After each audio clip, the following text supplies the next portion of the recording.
So there's this fella I know of. I don't know him, but I know him. I know of him. I met him a few times. The dude's my age. He's 41, or technically speaking, I'm 40. I'll be 41 this summer, so in a couple of months.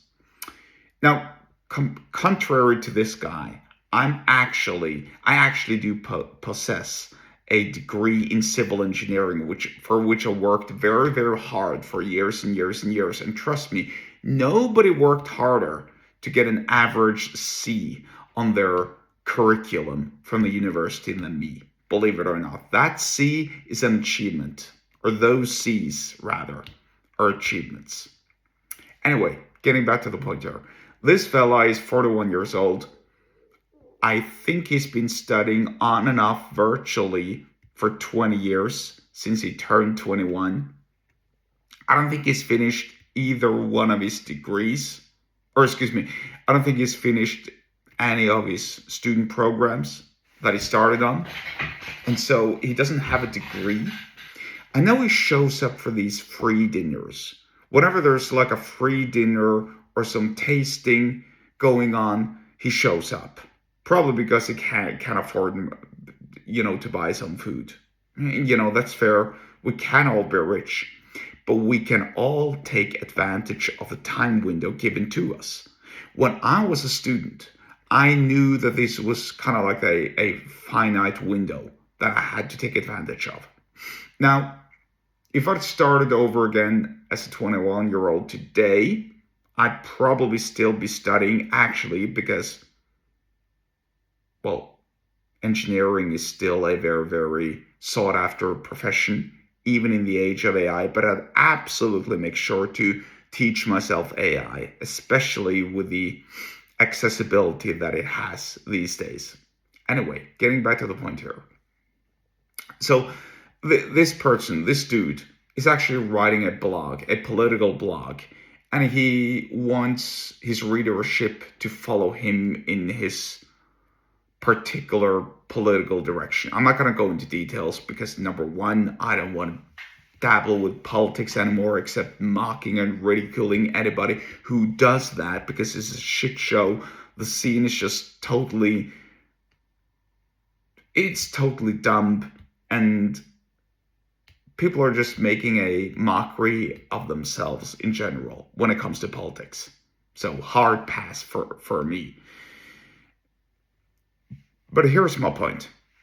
If you want to talk to me about politics, and if you want to teach me about how life works and about society and which route society should go, then you, my friend, have absolutely little to no credibility, and therefore you hold no persuasive power. You can't sell me on your argument if you can't even finish your degree.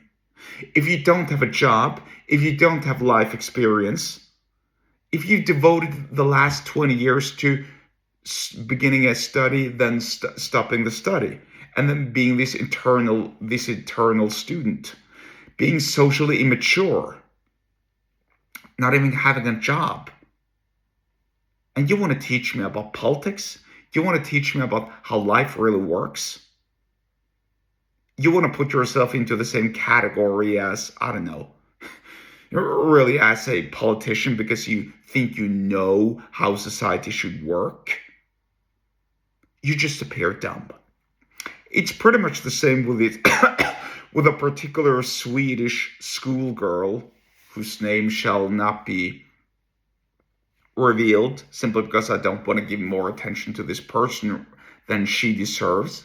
But any sort of schoolgirl who wants to sell you on their viewpoints or on her viewpoints when it comes to climate holds no credibility when she is a school student simply because she doesn't know any better.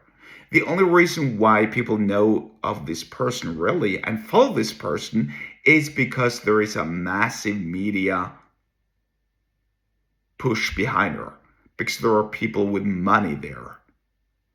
I don't know what our parents are thinking. I don't know how much our parents, are involved in this. What I do know is it's not her alone, because if it were her alone, people wouldn't care.